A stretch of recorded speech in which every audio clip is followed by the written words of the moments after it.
Hey everyone, I'm Sarah Tuttle Singer from the Times of Israel community, and I'm so excited to tell you about this project we're doing with Shacharit, an Israeli think tank and nonprofit. Now, Israeli politics and society are too often seen through the limited frame of the Israeli-Palestinian conflict or the religious-secular conflict. Even President Ruvi Rivlin's description of Israel as being made up of four tribes, the Arabs, the religious Zionists, the Haredim, and the secular, is still an incomplete picture. Israeli society is made up of a diverse tapestry of identities, each with distinct worldviews, histories, and narratives. In order to understand Israeli society and politics, and in order to have an impact on what goes on in Israel, and in order to properly communicate about Israel in the diaspora, it really helps to understand these identity groups, the conflicts between them, and what must be done to build bridges. So please join us for this 5-part learning series with leaders and activists from 5 of Israel's major identities that are working towards building new social partnerships across all of Israel's diverse communities. Thank you so much, and now over to our hosts at Shacharit. My name is Gabriel Saad. I'm the Resource Development Manager at Shacharit, and I'm also, besides Shacharit, I'm a PhD student of sociology at NYU and worked for a few years as a journalist. I'm also, as all of you here in this conversation, I'm also an Ole Chadash, or was an Ole Chadash at some point in my life, in my case from Mexico. So I'm excited to be here and to talk about these issues with you, and also maybe, to compare experiences, the 4 of us as immigrants in Israel, and, the issues that we deal with every day. So Shacharit, just a summary of Shacharit. We are a synergistic mix of a think tank, a leadership incubator, and a community organizing hub. And our goal is to nurture a new social partnership among all of Israel's communities and building a future rooted in the common good. So to do that, we bring together Israelis from diverse ethnic, religious, and socioeconomic backgrounds. And the goal at the end is to create a different kind of Israeli politics. So let me just quickly introduce today's topic. Jewish Israeli society, as you all know, is made up of immigrants and of refugees. And Israel has been a safe haven for Jews from all over the world. Jewish immigration to Israel has been a miracle in many ways, while at the same time, of course, presenting unique challenges. From Mizrahi Jews that actually double the size of Israel, to Ethiopian-Israelis that walk thousands of miles across the desert or were airlifted out of Ethiopia, to millions of Russian speakers that returned to their homeland after decades of suppression by the Soviet regime. But as we all know, these immigrant experiences are not equal. And immigrant populations from different cultural backgrounds have had very mixed experiences integrating into the Israeli society. Most of our viewers are American, and Americans are very familiar with topics of integration, discrimination, immigration, but those are topics that are not widely spoken in Israel. So that's why we decided to talk about this here. And I also want to tell you why we chose to bring both Yuvi and Berry, because both of them are part of 2 aliyot or waves of immigration that happened at the same time, both of which made headlines around the world. But while those 2 immigration waves happened at the same time, their experiences in Israel and integrating to Israel society have been very different. And today we're just gonna ask, what does this say about Jewish and Israeli values, and how have new immigrants changed their reality in Israel? Why have they received unequal welcomes, and how are these immigrants and their children working to change their status in society? So just to briefly introduce our speakers, Berry Rosenberg is a Shacharit board member and a Russian-speaking activist. He's a strategy, policy, and service designer specializing in social media and digital activism. He recently, and of course, congratulations, became the director of Schusterman's Foundation ROI Community. And he's the former director of Divu Acher, A Different Talk, which is a collective impact initiative that aims to promote partnerships with Israeli society through social media. He's also the co-founder of the Cultural Brigade, which is a group of Russian-speaking Israelis who work to turn their narratives into a part of the Israeli culture. And he was also, or is, a formal, you will correct me on that, advisor to the mayor of Jerusalem, and holds a an LLB degree and a master's degree from Bezalel Academy of Art and Designs in Jerusalem. Yuvi, she's also a board member from Shacharit, and she works in the field of formal education and has been a social activist for over 20 years. She was born in Ethiopia and immigrated by foot to Israel. She began her social action at the age of 18 with a petition to the Supreme Court against the IDF regarding discrimination of Ethiopian-Israelis. And she now assists young adults prior to their enlistment to pre-army preparatory courses and invests time in education as a tool to influence and design the young generation. And last but not least, we have Sarah Tuttle-Singer from Times of Israel. Sarah is the author of Jerusalem Drawn and Quarter and the new media editor at Times of Israel. She now lives in Israel. She's originally from America and now lives in Israel with her 2 kids. And she has written for a variety of places, including Times of Israel, Weller, Time.com, Jewish Journal, Salon, and Ladies' Home Journal about her life in Israel, her love of Jerusalem, and her family, but she mostly writes about people. So with that short/long introduction, let me start with the first question for both of our speakers. So we would like to start with asking you to tell us a little bit about the story of how you immigrated to Israel. Did you come by yourself? Did you come with your family? When did your family make the decision to come to Israel? How was the process of getting into Israel? Maybe you can start with like, a special story so our viewers can get to know you a little bit better. So whoever wants to start. Barry, you want to start? Yeah, sure. So thank you for the introduction, and I'm so happy to be here with Yuvi and with both of you. It's a pleasure. Maybe start with a story. When we were really before Aliyah, all our family were very excited to arrive eventually to the homeland. It was in the 1990s, and we were excited. At last, we're gonna live all together with all the Jews, with the Jewish state. We were so happy about it, and only my grandfather, who still remembered the memories of the shtetl, he just sat and thought, wait for it, you have never lived among Jews yet. You only lived among Goyms. So wait with the excitement, so it is a funny thought, but still, I arrived. I was born in Latvia, formerly Soviet Union, in a city of Daugavpils, so Dvinsk, which was once before the war was like a really core of the Litvak culture.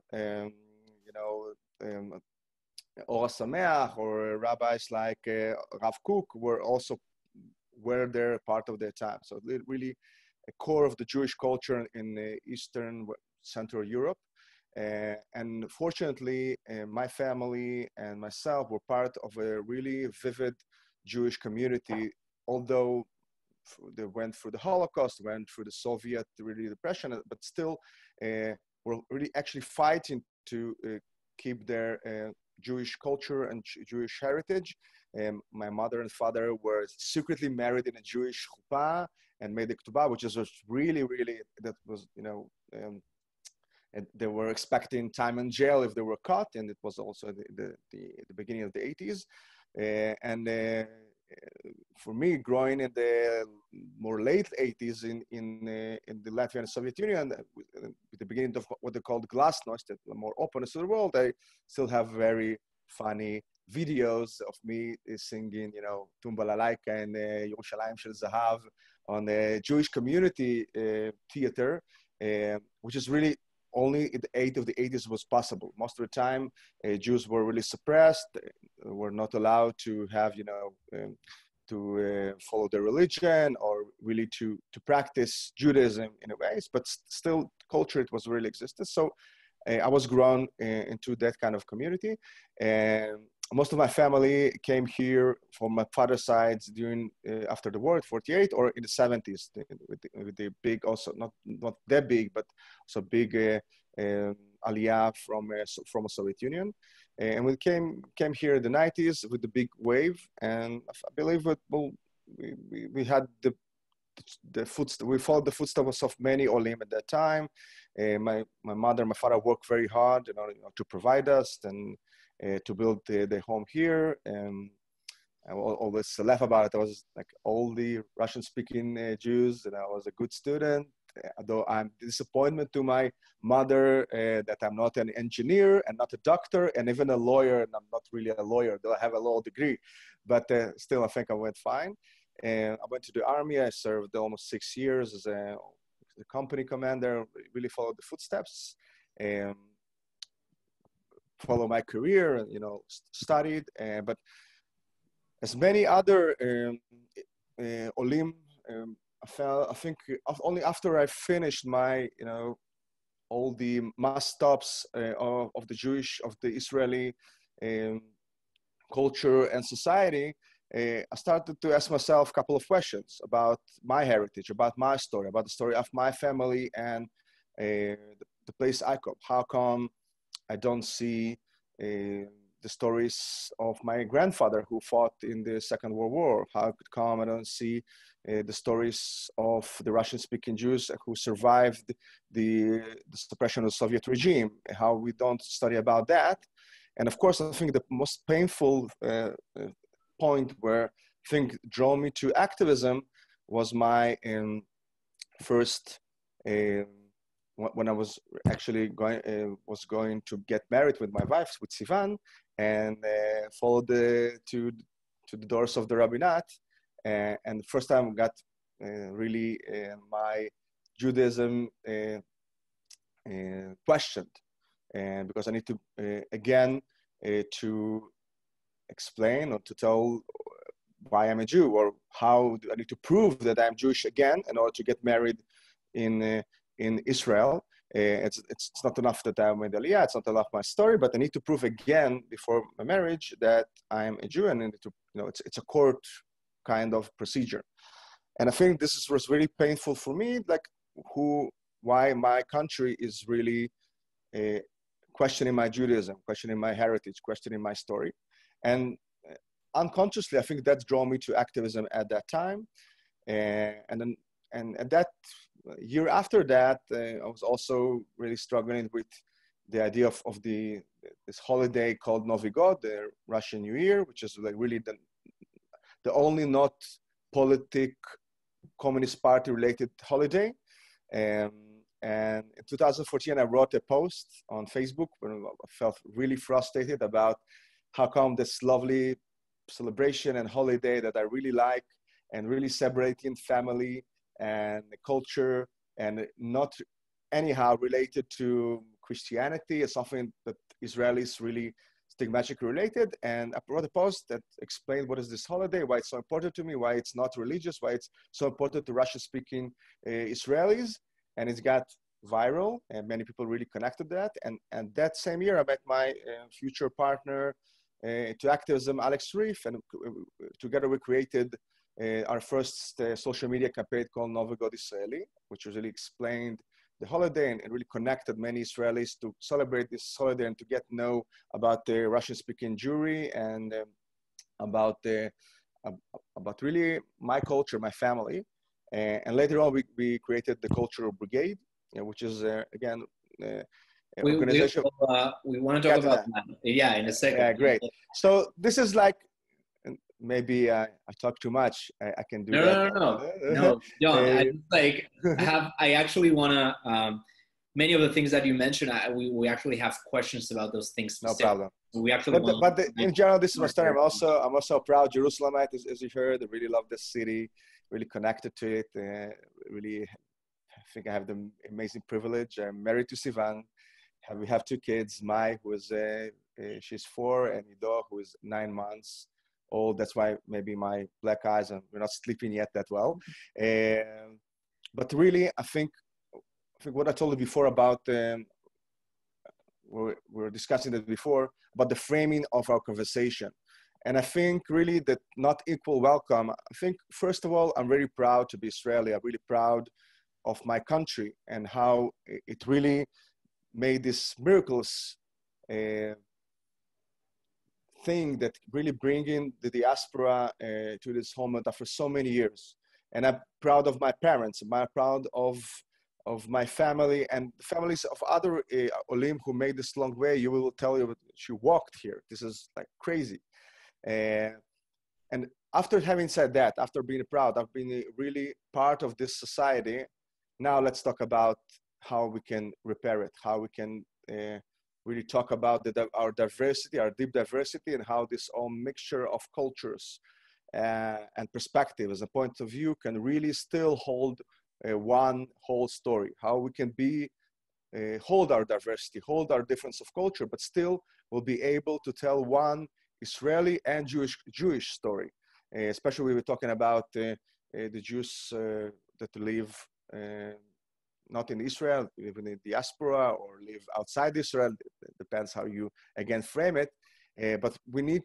This is, I think, really the challenge of our times. How we can keep our diversity. How we can keep our points. We'll get to that. We'll get to that in a minute. Thank you for stopping me again. I can start talking and not stopping. So no. You have all the right answers there. I'm going to take it, question by question. So Yuvi, do you wanna share with us your experience of immigrating to Israel? Did you come here by yourself with your family? How was the process? How's your, what was maybe your first impression of Israel, right?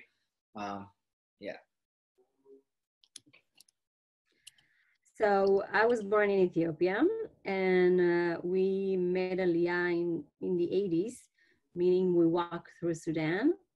And because my father passed away in Ethiopia, and we lived with my grandmother, and then I have one brother. So my mother left to Israel, so I was staying with my grandmother. So I made the Aliyah with my grandmother. How old was she? What? How old was she? My grandmother? Probably 39 or something. Okay. She was young. I mean, everybody was young when they have children. But she have her own kids. 2 of them were younger than me. So I do remember the journey, being scared, walking at night and stuff like that, but not much. But the thing that I remember like clearly is what happened when I was afraid. And there was hyenas, and there was robbers, and there was soldiers, and a lot of struggling. And when I cried to my grandmother, she would say, "But honey, nothing gonna happen to us." And I was like, "How do you know?" And she said, "Because there is, you don't see them? There's angels everywhere. They're watching over us." And for me, it was like, really? And she was serious about that. That I'm not I'm the crazy one, that I don't see the angels that helping us to get through the whole difficulties. But at some point I start to believe her. So nothing gonna happen. Even so, I saw people dying everywhere. She said, nothing gonna happen to us. We have special angels taking care of us. And I remember the first meeting here, like when we were in the airplane after the whole horrible things that I saw in Sudan. The only 2 things that I remember is Jerusalem, angels, dream, home. And so we got to Israel. And I remember the first time I saw white-skinned person, and she was a woman. I mean, a lot of women on the airplane or something, and they were like speaking like softly, and they were talking to us, and I was like, what's wrong with these people? Why don't have any color in their face, right? They're white. And then I said, oh, I know, I see them. They're probably the angels, because the angels are white, right? So as 5 years old kid, I said, oh, my grandma, she's right. Now I can see them. So the dream come true. And I started my life here in Israel. I met my mother. But the same year, I mean, a little bit of after we came to Israel in the end of '84. In 85 was the first struggle as a community. So we didn't wait like you, Barry, when I get married. And the first thing that happened half a year after I was here is that no matter what you been through to come to Israel, no matter how trouble you had because you're Jewish, now you need to prove as a community you're Jewish. So maybe you're not so Jewish, so you need to convert to be a Jewish. So for us, it was, first of all, you look different, not me. Like you are the different one. And the second thing is we keep Shabbat. And the first time ever we saw Jewish people driving in Shabbat and not observing Shabbat. It was in Israel, it was in Jerusalem. And for us, we were in shock. So, and then we need to convert, like something is wrong here. It was like a very hard feeling that we are not belong to here, really. We are not part of what's happening here. And we did, how do you say, Afghana, like demonstration. A protest. Yeah, a protest. And we said, we were so quiet. We said, we don't want to eat. You know, we're not going to convert. And our fighting was not eating, sitting quiet, not eating. It took a few weeks, and probably something happened. I think the newspaper everywhere, it was not a good thing for Israel to do. And they said, okay, you don't have to do that. You need to understand that we are like, we do a Brit Milah. We don't need to do anything to be Jewish in that matter. Anyway, and then I think what happening is, so I remember being there, but then we thought, okay, we are not Jewish enough. So every kid in the Ethiopian community was going to a boarding school, to a pnimiya, for how do you say, like everybody was there. So we were educated by Orthodox people here, religious, and we said we're gonna be even ultra Orthodox. So we start to act like Orthodox, but saying that, it's to say we are not observing anything from Ethiopia. But then 10 years after that, in 96, again, so a lot of kids that was coming to Israel when they were like 10, they were grown up and go to the army service. And in the army service, you donate your blood. And what happening is, from the blood that the soldiers from Israel donate, they are thrown away. They're taking the blood, but not using that. For us, it was, again, you're not part of what's happening here. No matter what you try, no matter how you're gonna fight for this country as a soldier, you're not part of what's happening here. And then again, we protest. It was a little bit more violent. It was like, it's hurting. And I need to say that this generation were, 8 years in Israel, they become a little bit of Israelis. They were like fighting. And then 20 years after that, not 20, 10 years after that, after what happened with the blood, our doing was, we need to be educated. So we're gonna go to the university, first degree, second degree, third degree, and then we will be equal like everybody. We tried that, and there was a lot of students. But again, in 2015, this soldier was beaten again by police officers, And in Kiryat Malachi, two educated couple didn't get to rent their house because they were Ethiopian, and the neighbors said, no way.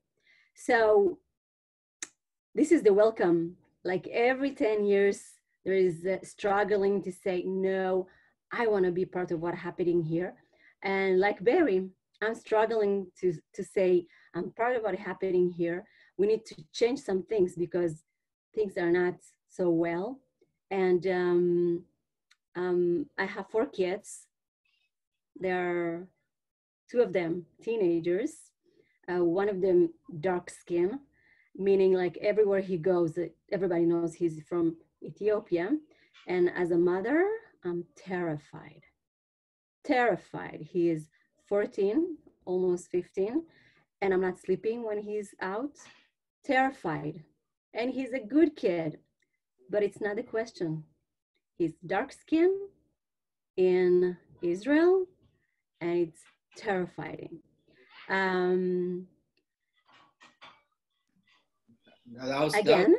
that was beautifully put. And I also like how like both of your stories like are telling, you know, a similar story coming from like a very different place. You're just connecting the dots and like trying to explain this experience to our audience. I think Sarah has a question for both of you that relates exactly to this. So yeah. I do. Thank you, and thank you so much for sharing your story. But before I get to my question, Yuvi, what you just shared about your son resonates with me very deeply as an American, and I'm watching what's happening in the streets of the United States right now with the Black Lives Matter movement. And I have many friends from high school, from university, who have had to sit down with their children and have the talk with them about what to do if they're arrested, how the police could hurt them, and how to avoid, God forbid, a confrontation with the police. And this is such a different conversation from the kind of upbringing I had as a light-skinned woman. And I'm appalled that they're going through this, and that you're going through this with your own son and your own family. And I hope that we can make it different, both in the streets of the United States and here in Israel and around the world. So I thank you for sharing that. And Barry and Huvi, your stories really moved me deeply. And I see the similar threads in them and the differences as well. And it gave me goosebumps to hear you both speak.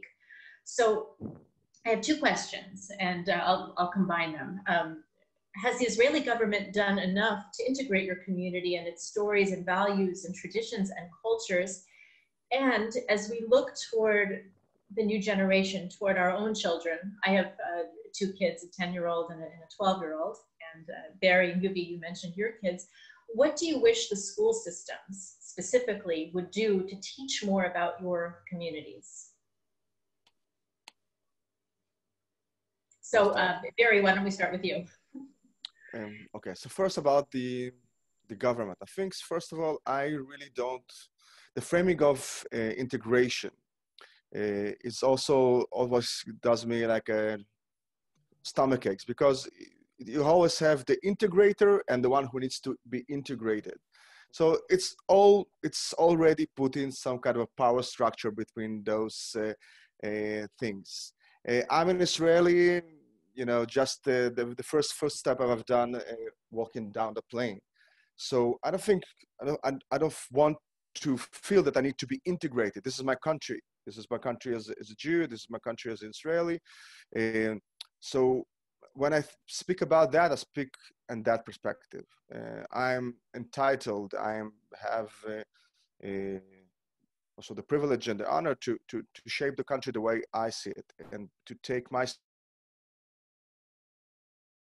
story, to take my points of view, and really to make it part of it. And of course, I think the Israeli society and also the Israeli government went through like different stages of how can they see the Israeli society, from what they call the melting pot, the Kur Hituch, and what was really that thinking that we will be all one kind of Israelis. The most of the time, we're more socialist, more Ashkenazi, more kibbutznik. You know, this image of a young kid with the kova tembel with this sun hat, but as long as people came to Israel and this diversity of cultures from North Africa, from Arab-speaking countries, from Russian-speaking countries, from Ethiopia, we see this huge diversity, and this is not can be the part of this same melting pot.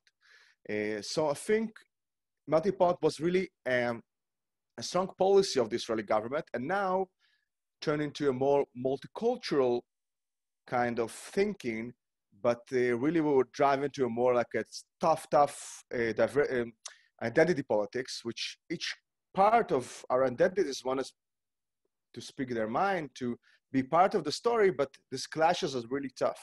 So I think in those days, this political tension we have in Israel, having really a big part of this tension between the different communities, also Haredi community, the Arab communities, all these different kinds, and each community, each tribe, if you might say so, really feeling unsafe in a part of that. Well, is my voice going to be heard?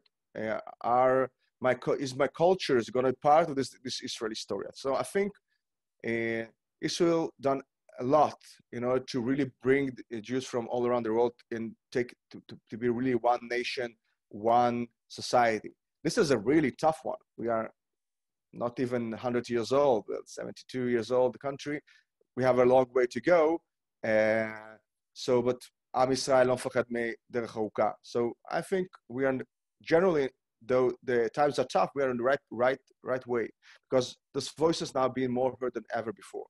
So this is from one perspective about what the country does and what our role in that. So I think we have a very active role to really shape, design this new Israeli story that we all be part of. As a part of my kids and how they see the future. So I really want them to know about their grandparents, about what they've done in the diaspora, how they were Jews in diaspora, how they survived the Holocaust, how they survived the war, how they lived in the center. The main of the Jewish culture was in the Tchum HaMoshav in Eastern Europe, not in the Western Europe, though, the Ashkenazi, it's not really, it's the Ashkenazis are German, but now they're conducting all Europe. But the life of East European Jews were much different than the European Jews were in the Western world, which is a small portion of it. So I really want to really know about Odessa, about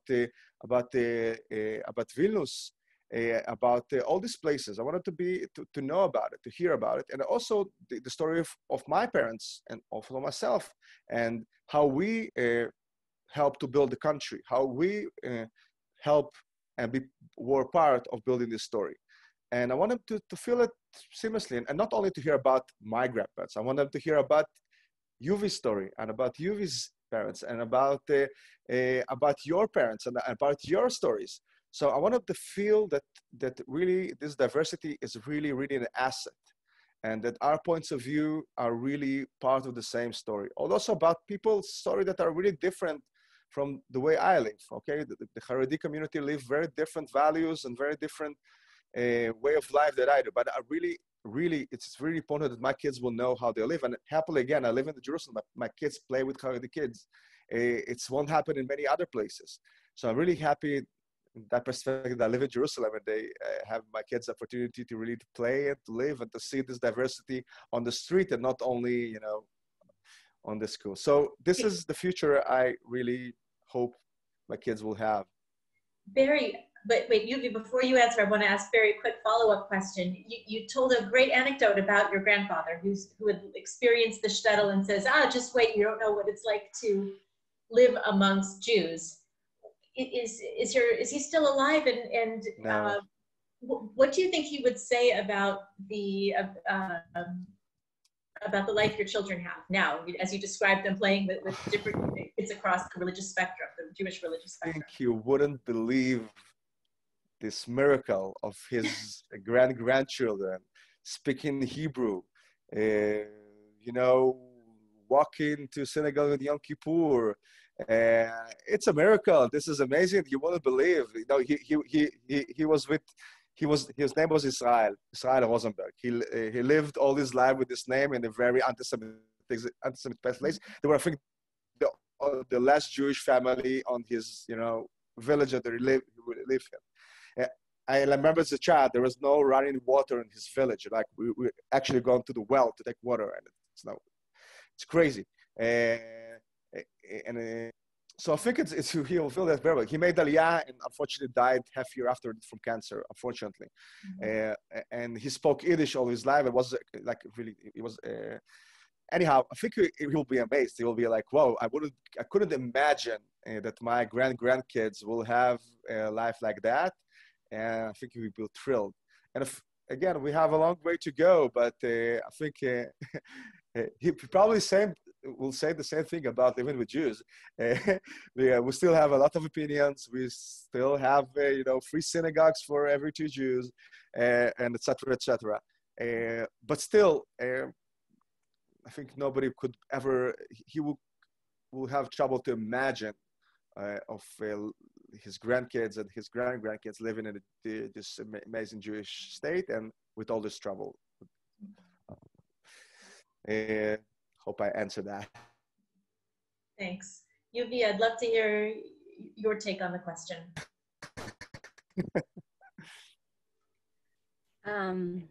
About the education system, right? Sure. So I grew up here and I had a lot of teachers from school, never had Ethiopian one. So yeah, it's because, it was in the 80s, in the 90s. I have a sister that was born here, never had an Ethiopian teacher either. And then I have my kids, never had an Ethiopian teacher too. So as a beginning, having Ethiopian teachers, Ethiopian role models in the education system will be nice. Because the only role model that we have there is the one who cleaned the classes, which is, it's a thing. It's not a good way to create equality. I feel like everybody wants to believe, to feel like they belonging to this country. And sometimes we fighting, like, I'm here and you're not. I'm the first, I'm the beginner. I established this one, you just came now. So this is sometimes the react that I get when I said, I have a difficult time, and said, oh, say thank you. I mean, in the beginning, it was so hard here. You got your caravan. And so I feel like everybody is struggling to feel home. And what I want to my kids from the education system is they will feel at home, that they are not educated to something, they are not affiliated to that, like they are not part of what's happening here. I want them to feel like they are part of what's happening in this country, and they contribute to what's happening here by their own stories, their own heritage, and be able to hear other struggling and other things that from other groups, and be able to be passionate and receive, and feeling that they have a lot of more to learn from others. So that's what I'm hoping.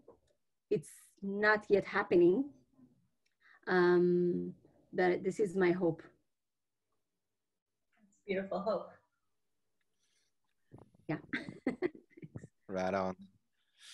So, Barry, I wanted to, you mentioned both in your introduction and you were just mentioning one, which I believe has become one of the main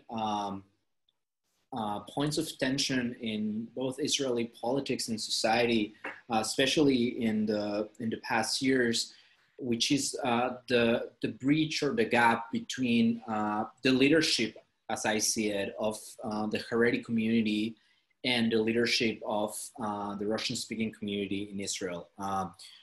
For those of you who are not familiar with this, for our viewers, just this week, there was a proposal by one of the ultra-Orthodox MKs to stop the right of immigration of Aliyah for third-generation Jews, which was specifically targeting Russian Jews. And as it was the case with Ethiopian Jews, right, that Yui was telling us, there's also stories about forced conversions. We know that there's that the army, even inside the army, there's a big push for converting Russian Jews. So I wanted to hear more your opinion about this topic, and more specifically, what do you think is the way to bridge that gap with some of the leadership and a part of the ultra-Orthodox community in Israel, and to bring these two groups together, especially in a climate of political crisis where the leaders are taking advantage of this division? Yeah, so this is a really interesting question, because I think the communication and the tension between the Haredi community and the Russian-speaking Israelis and Jews community is really a tragedy that what just, you know, it's an accident that happened, but it wasn't always need to be so. I think in many ways, these tensions are really, you can see it every way. In a way, the politics are like designed this false tension between, you know, the Haredi that sees and, you know, made campaigns about how they see Russian-speaking Jews as not part of Israeli society, or always have a question mark around them. Are they part of it? And of course, from the other side, the Russian-speaking Israelis and also the secular Israelis see Haredi community as, you know, not taking part of Israeli society enough, not taking enough time with defending the country. So this is part, and of course, the general categorization of between more liberal way of living and more conservative way of living, which is a different kind of conservatism and liberalism that I think it's in the United States. But what I'll always like to see that, and I work a lot working in the Jerusalem municipality, I work a lot with the Haredi community and Haredi public servants, Haredi public officials. And I think the main gap first is knowing each other, knowing the story, the deep story of each other. I think the more Haredi MK members and Haredi community will know what it's like to be a Jew under the Soviet regime, what was needed to survive and really to come through. And I'm working on that currently. Like after Bezalel Smotrich made his proposal, we already work to set a meeting with them and meet those grandchildren he's talking about and see how deep they're connected to Jewish roots and how deep they're connected, and how this clause in the Chok HaShvut is really a mirror to the historical justice need to be made, and the historical view of Judaism need to be made. This is really a critical part. So I'm not, this cross-fighting is not really very efficient in order to solve the problems of Israeli society from both sides. Okay, Israel, Victor Liberal Party, Israel Beitenu had made really, really tough campaigns to get the Haredi community with very, very tough and prestigious kind of really tough, really tough campaigns against the Haredi community. And I'm really feeling really ashamed of that, really uncomfortable, and I told the people who actually were involved in the campaign about that. But still, I think the bridge is really to get to know each other, but in a very practical way. Of course, there is the halakha, the Jewish halakha, which is it's a tough issue. I'm not trying even to. I'm not sure that I'm willing to really to question the Jewish halakha about it. But you can see the halachot of the Arav Ovadia Yosef, right, who was the chief rabbi at he's a really amazing halakha when the Russian-speaking Jews came to Israel, he said, we don't look, people who say that they are Jewish, we believe them. After so many years behind the Iron Curtain, first of all, we believe them. People who say they are Jews, we first of all, if we have other questions, we need to ask the question, we need to really thoroughly check it out. But as a first answer, we first believe them. And I think we are not on that path anymore. About the more conservative rabbinate, the more conservative public discourse, this is really problematic. So I wanted to address this also in a civic way, and how we addressed in a more cultural way, how we can see Judaism as not only a religion, but also a culture, and also a nationality, and how this has been a part of being an Israeli, being a Jew. And also, we want to talk a more religious, more halakha kind of conversation, and see how we can bring more flexibility and more really different discourse regarding that. But I think, but I think our main goal of the Haredi community, of the Russian-speaking community, and the Ethiopian community is our goal is the same. Our goal is to keep us Am Echad, to keep us one Jewish people through all our diversity. So I really understand why the Haredi community is really trying to bring their perspective to that kind of discourse. But of course, I'm not agreeing with them in many cases, but I think I truly believe that as myself, I want to see us one people. But we need to have this conversation on the same level as equals. Can I ask a follow-up, just a quick follow-up question about that? Because I guess that for many Russian Jews, and I believe it's the majority who are Jewish by halachic law, right? That may seem less of a trouble, right? It's more of a struggle of recognition and just solving questions. But I was thinking when you were saying this, I was thinking about the thousands of immigrants who are not Jewish and who might not even identify as Jewish, right? Or may not even want to have that, may identify as Israelis, but not as Jewish, right? And may not have, the religious right to marry in the rabbinate, to get a divorce, all these different things. So what do you think would be just, quickly the solution for that part of the population? So I think, first of all, I believe that but the majority of those people who are not recognized as Jews by the Halakha really live in Jewish life and really see themselves as a part of the Jewish nation and the Jewish people. Because, in the Soviet Union, people were not recognized as Jews by their mother in the Halakha, but their father. So if my father was Jewish and I grew up as a Jew, and I later on, have a Jewish education, and again, this is not a problem only for Russian-speaking Jews. Like, take a look on American Jewry, and you see a much greater problem in that perspective. So this is not only Russian-speaking Jews problem, but people really growing to Judaism, going to synagogues, and having Jewish education, and now somebody questions their Judaism.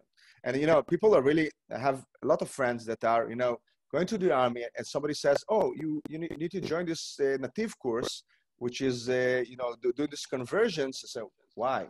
I'm Jewish, and they suddenly have this conflict of identity with somebody else questioning their identity. But again, there is the halakha question, and I'm not saying that we not need to follow the halakha regarding that. We need to ask ourselves how we address it really, again, in a high level kind of discourse. But the people who are not seeing themselves Jewish and are not Jewish by the halakha, I really have tough questions about whether they should be here. But people who are already here, who are they are already citizens of Israel, and they came here because the law allowed them to, and I think this is really, really a small percentage of the people who made the Aliyah, really small one. So we have, this is democracy. They are citizens. They have to be able to get all the services and all the rights they can have. It's also versus other people who are not Jewish and live in this country. So this is in a different kind of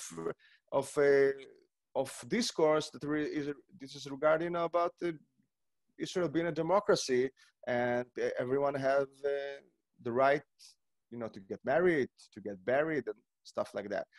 But I think the identity question and the story of the Israeli society question, this is the more core issue here. And I don't want to be asked, I want to be questioned about my identity. I don't want my kids to be questioned by my identity. I don't want other people to be questioned about our identity when they're born, when they are going to get married, and where they are need to be buried. And this is now what Russian-speaking Jews, Ethiopian Jews, some American Jews that have come here lately are being questioned all the time. And this is the softest points of our when as a people. Yeah, I have a son, he's born. Wait, I need to make him a Brit Milah. And now somebody asks me whether I am Jewish, whether my wife is Jewish. This is a tough way of living. I want us to get over with this question. I want us all feel welcome. I want us all feel that everybody else see that we are part of the same society, of the same people. And again, in that perspective, me and Bezalel Smotrich and the Haredi Knesset are speaking the same core value, being one people. Okay, Sarah. Barry, thank you for that response. And it's very moving. And it's also painful to hear about the different times in life, birth, Brit Milah, marriage, death, when we're so vulnerable and our humanity is just shining and right there. And our identity as Jews is called into question. I've been through it. I know you've been through it, and it's excruciating. And thank you for speaking about that. So, Yuvi, I have a question for you on a different topic. George Floyd's murder in Minneapolis made headlines a few months ago, as I mentioned before, along with the protests against police brutality and racial injustice in America. I also know that there is a prevalence of police violence in Ethiopian communities, and you described that so poignantly when you were talking about your son. How would you compare the experiences of Ethiopian Jews and African Americans? Do you think their struggles are similar or different, and in what ways?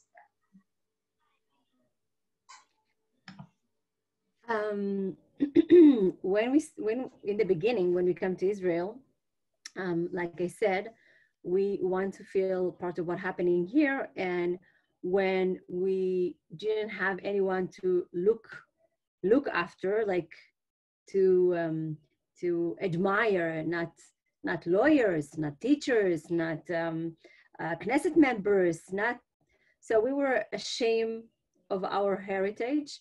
And this was the reflection that we get, that nothing, like we're not worth because we're not, doctors and lawyers and stuff like that.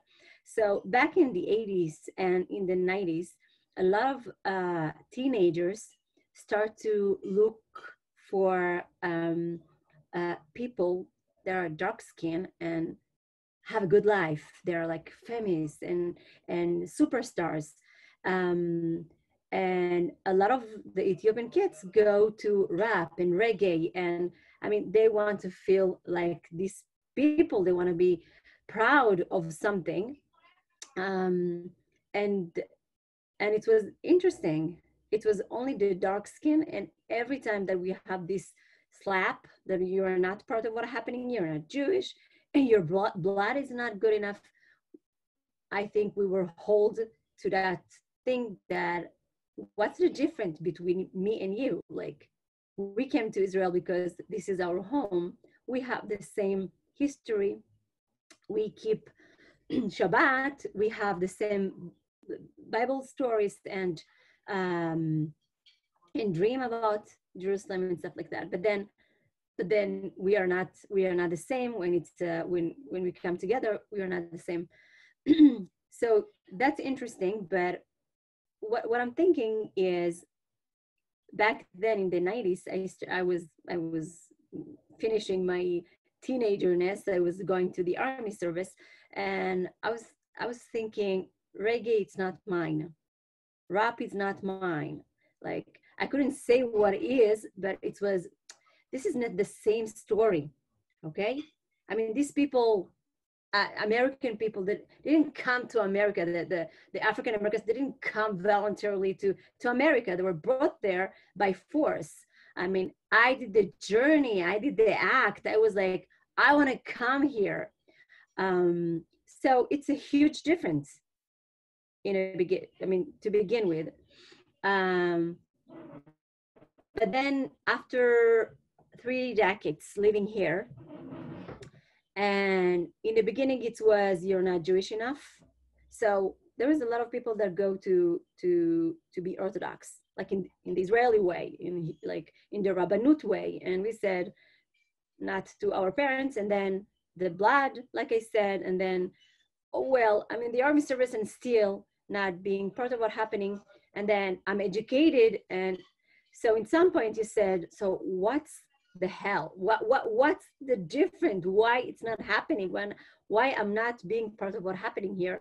And the only answer you got is, everybody can see you're a dark skin. It's not something that you can left at home and go out to work, right? And it's not something that in a few years, it's not an accent, okay? You're not losing your accent and then, oh, so you have the privilege barrier, right? You lose your accent and nobody knows where are you from?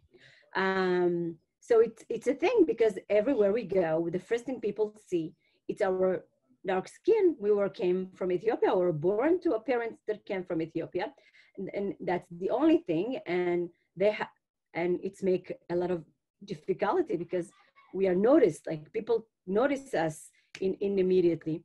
And in some point in this last 10 years, we start to think, yeah, maybe this so-called not feeling part of what's happening, it's definitely a racism what's happening here, because we're dark skin, because we're Black. And it's not something that you can work on. Not you should work on it, but it's not something that you can say, I'm going to be educated and we'll be equal. It's like, I'm not going to be white. Like, you're not going to be dark skin, okay? And in some point, it's make me angry. It's make me very angry, because say it clearly and loud. You don't like dark-skinned people in this country. You have difficulty with my color. I mean, I didn't have the privilege that Barry have. I mean, I'm jealous that, my parents didn't have the opportunity to choose. I was taking from them, like all the Ethiopian kids, to a boarding school. Nobody asked them.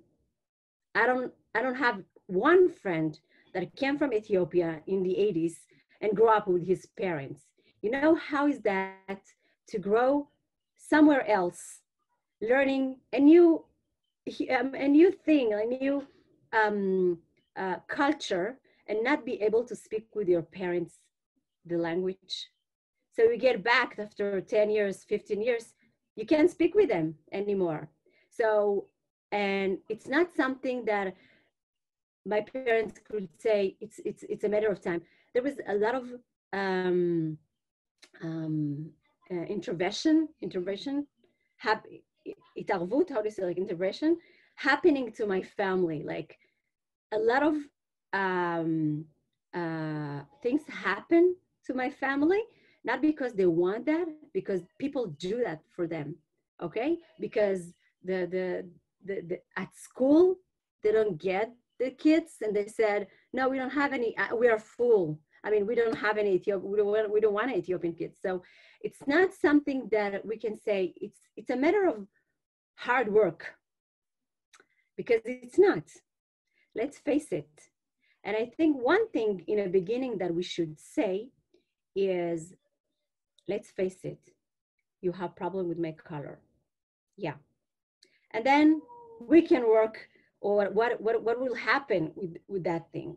And the thing is, in this, so the similarity between then and here is we have 35, 40 years of being in this environment, right? And everything that happened to us, every time people saw us, because we're dark skinned, is with the understanding that we are dark skinned, like in America. So when the government of Israel, when Bibi said we are the only country that brought Black dark skin, not being slave, just to be part of what's happening here, you know, it's a message. Say thank you and shut up. I don't want to say thank you and shut up. I don't want this for my kids. And I don't think my grandmother tell me about these angels, made it up these angels, and said they are watching us. I feel like she's watching me now. And she said, I didn't brought you to Israel to give up and say, you know, everybody says, and you okay with that. And I think eventually we're a strong community. And what makes me happy is that the new generation, like the young generation, understand. I mean, it took us a while to understand. First of all, we need to be part of ourselves, and then we're strong enough to be part of what's happening here. So yeah, when dark skinned kid going at the street, he needs to know that when police officer going there, shut up and go from there. Because no matter who you are dark skin, they beat you and then they will ask you questions. So it's in that thing, there is a similarity. But I think, I don't know, like we're stronger. I don't know, like we have our grandparents dreaming to come here. So I said, you know, we're so active. We walk this far to come here. I think we have the power to change that, even the police. That was really amazing. Wow. Yeah, it was really amazing. We really thank you for sharing those things, which is not easy, right? And I guess it was also like what I really liked about the way you put this. It's that it was a process, right? It's not that you understood this from like, you know, the minute you arrived to Israel, right? That you understood these structures, right? By growing up, by learning, and it was, you know, this journey that you took us through was, you know, really helpful for us to also understand your experience. We want to finish with two questions. So my question, which is for both of you, and it's also related to the work we do at Shacharit, is that we know that these issues exist, right? And we know that there are all these, you know, bridges and all these gaps that we need to close, right? And we talked a little bit about how to do that with the Orthodox community, and Yuvi started talking about how to do that with racism, right? And the integration of the Ethiopian community. But I'd love to hear more about your work, about your activism, about how you try to change this reality in your own community, in your own work. If you could just, you know, both of you could just tell us a little bit about your work and also how it's connected to your idea of change, right? Of trying to make Israel a better place. Yeah. So whoever wants to start. I think Barry's frozen, so maybe Yuvi, you can start. Okay. So I started an organization called Friend by Nature in 2005. What's the name again? Friend by Nature. Friend by Nature. And our first understanding, I was married back then. I mean, I was 25 or something. And after almost 10 years working in that field of, you know, society and community and stuff like that, we realized that the answers for our struggle should come.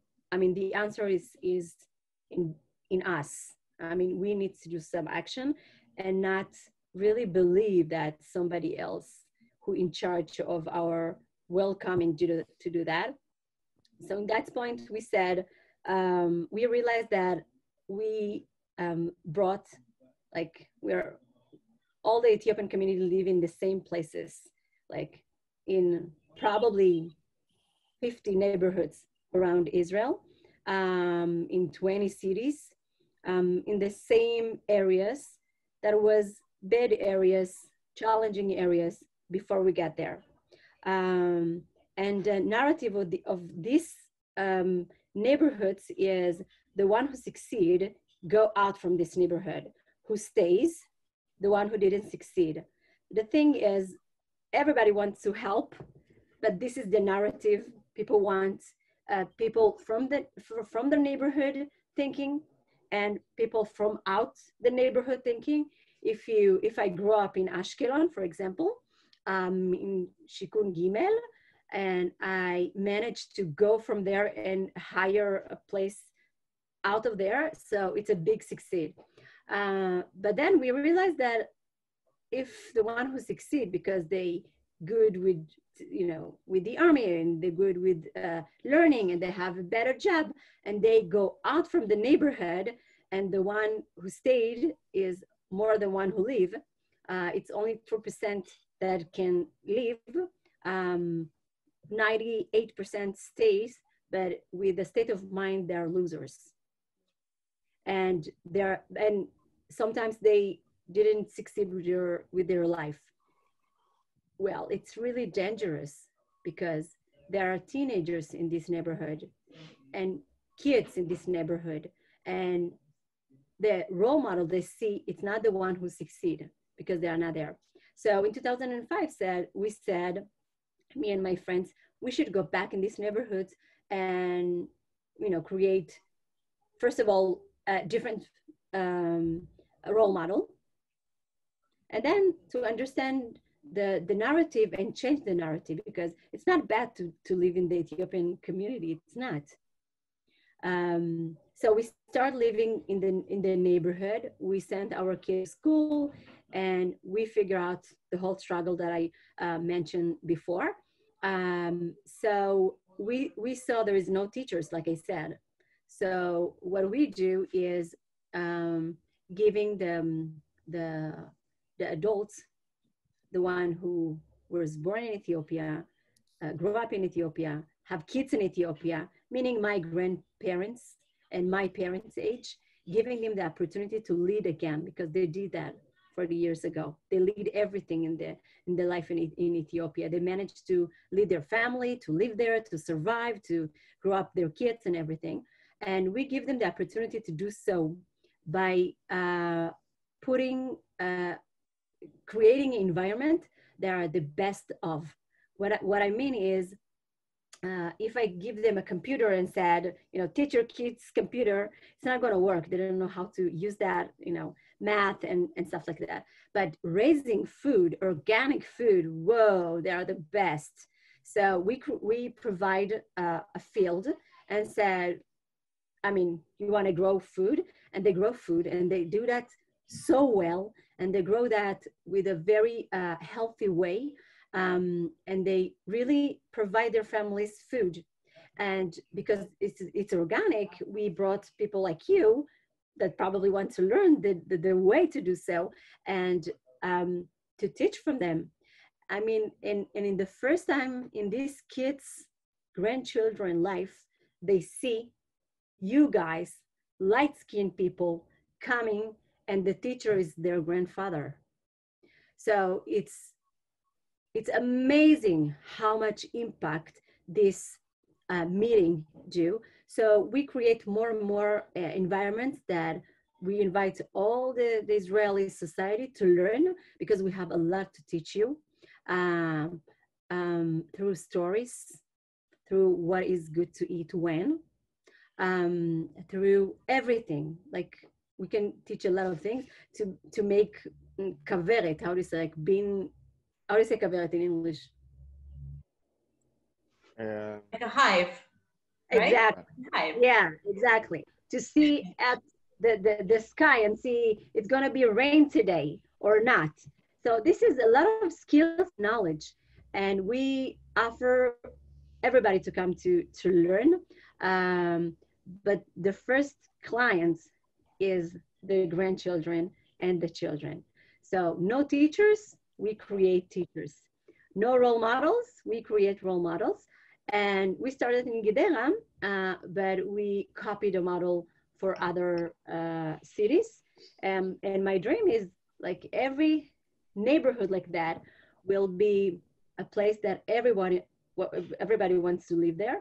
And in Gidera, after 15 years, I can say, wow, the apartments here really, you cannot, I mean, you can't um, allow yourself to buy here because it's a lot expensive because everything it's so, I mean, the education is better, the life is better, the grown up taking, you know, responsibility of what happening here, and the one who left feel it's the best neighborhood and they're coming back. So my dream is everywhere in Israel these neighborhoods will be like that. Interesting. Barry, you want to share a little bit about your own activism? So I think the first step towards that, and I really thank you for sharing that. This is amazing. I've been to Yuvi's project. This is amazing to see this, really looking at the story of your grandparents and see how their knowledge, how their culture is really being part of really this educational process. This really beginning like really grow into our society literally. So this is like super like really great experience. Really great to see that. And though our stories are so different, when I see that kind of stories of other grandfathers and grandmothers, I can really like feel that I'm also part of this story, though I have a completely different story. So this is, I think, how change is being grown, with a lot of difficulties, but really with the strong roots. So this is really, really amazing. And I think really to relate to that, I think the first steps that we have to do is really first to reclaim our stories, to go deeper and to learn from our grandparents, learn from our parents, learn from history, and really to know deeply, to get to know our roots and where we came from and where we are heading. So I think this was the first step for me. And though I was always, many Russian-speaking Israelis like felt that they have the need to walk away from their roots, walk away from their heritage, from their accent, from their language. I grew up in Lod, and I grew up mostly with Russian-speaking Israelis by myself. So I didn't have that kind of feeling, but still my story wasn't there in this society. So I think that our first project, Novi God Israeli, was really taking that, going back to our stories, our culture, and celebrating it. And not really be ashamed of it, not really asking anybody, whoa, we're going to do that. Is it okay? No, we're just celebrating our culture, celebrating our story, and we are welcoming everybody else to join. This is an open one. And if somebody feels this is not, for them, it's okay. We'll try to make you welcome. Yes, we had like Mehadrin kosher and Novi Gods, and people really organize things that and if somebody doesn't feel that the tree, that the yolka is suitable for them, it's okay, we can throw it away, just you're welcome. But I think this is the first part, reclaiming and celebrating your culture. And when by doing that, you're really writing your own story. You don't wait for somebody to write it down for you or to tell you where is your place and where it's not. And as I told you before, I really think that we need to change this kind of discourse about integration. Who is the integrator? We are the people of this country, though we're not born here. And this is our country, and we need to build it together. And our point of view, our cultures are really part of that story. And this is what we try to do in the Cultural Brigade, really first to tell the story of our grandparents who, say, for example, fought in the Second World War, who were fighting to make Aliyah and the refuseniks, or celebrating really the stories of people who made Aliyah, to tell our stories, how we made Aliyah, how our parents made Aliyah. We're celebrating that, we're telling that, all the bad difficulties, but also really the story, the culture.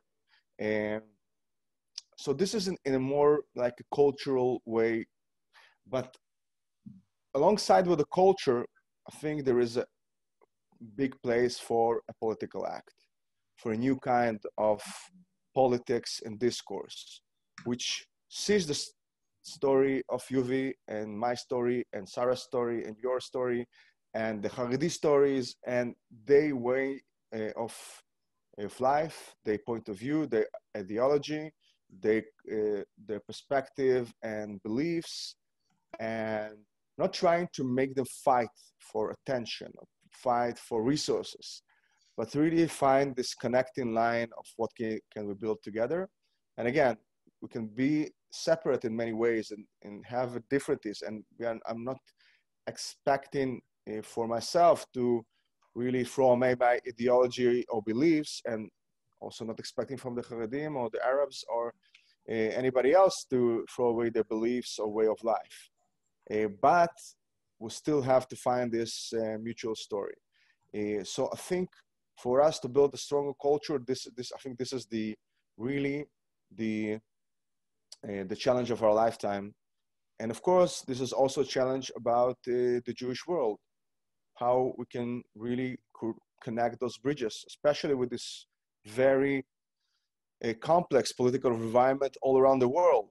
I think we have to build those bridges and and be willing to have difficult conversations and willing to listen to different point of view, and really to seek those bridges together. And this is painful and this is struggling, but we also have to remember that we have to also celebrate our culture, our heritage, our way of life. And really it's better when after we've done Navigot Israeli, people said, you've made a protest through a party. You made a party, but it was also a protest. How you managed to do that? And I want to join more parties like that. I want to join more parties that are also making a change. But it's not a love celebrating culture, as I said. This is also a time for a new kind of politics, which combines this conservative and more liberal, more progressive views, and brings the best of it to one place in general. So hope it's answering the question you asked. I just, answered the question I wanted to answer. Beautiful. And Barry, I appreciate what you said, but as you were speaking, I realized in my initial question, I think maybe I wasn't clear in my wording. I did not ask how the government can integrate your communities. I'm asking how the government could do a better job of actually bringing your stories into Israel's bigger narrative. So we're talking about the same thing. Yeah. Right. So I wasn't the exact opposite. Great. But I think there's also different kind of thinking about it. There is a way of thinking about it in a more policy kind of way. You know, how is our educational system is built? So we will see more Russian-speaking Ethiopian Arab teachers teaching not Arabs or Ethiopian kids, also them. But how we can do that? How the school programs will be able to meet, really the secular kids will be able to meet religious kids. This is our school system very separate in that kind of way, and it's not a bad thing. People should study in the way they believe, but many things have to change. But this is a policy kind of question.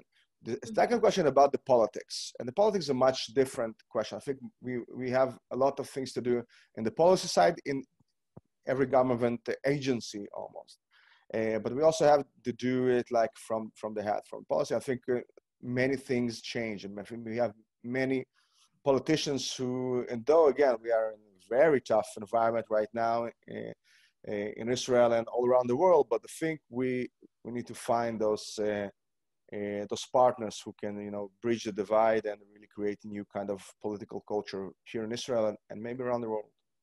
Absolutely, and I think what both of you have been saying about knowing each other, and in your own activism, you've been introducing your culture to other cultures within Israeli society, within broader Israeli society, so that we're all stitching together the same fabric, and it's quite moving. And I'm so moved by both of your stories and your activism and all that you're doing in the world. And we have a tradition in the making here on these webinar calls, and that's to ask our guests, the two of you, Yuvi and Barry, what books you're reading that have inspired you, have moved you, have somehow shaped either your own learning process or are just plain fun that you like reading. So please tell us what books you love. And they don't have to be related to Israel or Judaism or anything. It could be like, I love Jeffrey Deaver. He's my favorite murder mystery writer. So I'll just put that out there. So it can be anything that you find really gripping. I love the story in Hebrew. It's called Ha'eved.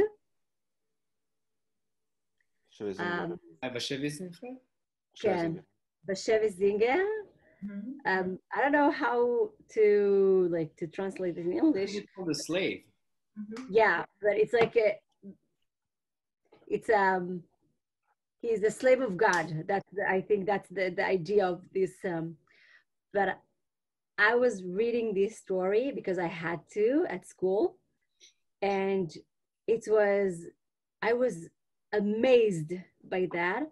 So the story, it's about someone who is married to non-Jewish in a very Polish village. So this village, even so it was Polish, from like Polania, I felt like it's at home. I felt home. I felt like it's happening in Ethiopia.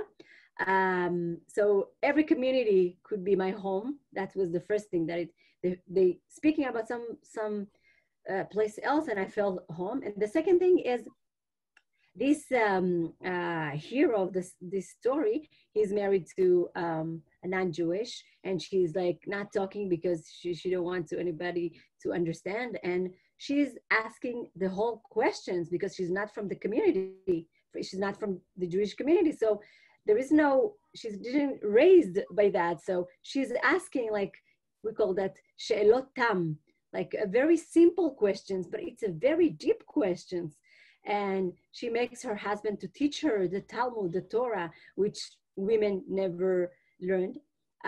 But in the end, she have this baby, and when she delivered this baby, she hear her neighbors, that she heard them all the time, but they thought she's deaf. So they were like talking about her, and she has a lot to say about this book of Judaism, like the law, how it needs to be, and the practice of it. So she was so much Jewish than these Jewish people, because she is practice these values very hard. So in the end, she is start to talk when she's delivered the baby, and everybody thought she is crazy. She's a dibuk or something, and she said everything to these people, and in the end, she said, "You're not Jewish," and her accent is not a Jewish accent, and she died. So they need to bury her, right? Like Barry said before, she is a Jewish or not. And if she's not a Jewish, you can bury her with the Jewish Bet Kvarot, right? And then they bury her outside of the Bet Kvarot. And this child that she delivered went to Israel, made Aliyah, and lived there, and grow his kids and everything. And then after a while, he came back to visit his mother's grave, and he couldn't find it because he's looking out of the fence. And then in the end, he found that the Bet Kvarot, it's become bigger and bigger and bigger, and she is in the center of the Bet Kvarot. Mm. And I thought, okay, sometimes miracle happen. I will be the mainstream one day. So this was a good book, and I read it again as a grown up, like 2 years ago, and again it's make me. I mean, it's a good story, inspiring story. The way you framed it and told it, it gave me goosebumps. So you added to that inspiration in the way you related it to us. Thank you. Barry, what do you love to read? What are you into? Well, it's gonna be hard to beat that. Well, actually, lately I'm reading like super like professional books about like digitalizing stuff. So it's not very interesting, but I think a writer that I really love to read in the past years, his name is Leonid Pikarovsky. He is a Russian Israeli, and he was really by mistakenly was found by mistake by Haaretz editor, the book editor. He's a person who made Aliyah from Kiev. It was like an art professor there, and works here since he made Aliyah as a guard. And he wrote all his story from his small cabin guarding parking lots. And he wrote in Russian short stories about this kind of surrealistic Kafka kind of stories about he making Aliyah and working as, we are talking about graveyard, but he has a kavran in a graveyard during the Intifada, and how he, as an immigrant, really sees this society from this like surrealistic kind of way. And he have a lot of amazing short stories, really that are combining the spiritual world of Judaism and the spiritual of being Israeli to the lowest points of humanity, like in a really old style Russian writer's way. And this is short stories that each story will hit you in the heart and really will keep you there. And nobody knew about him, and accidentally he was discovered. His stories were translated into Hebrew, and well, he still works as a guard there and write his stories, but you really can find it. But this is like a miracle story about telling stories from from a guard cubicle somewhere. But if I have to say, that's a book that I keep going back to it all the time. It's like really, I think I read it once a year.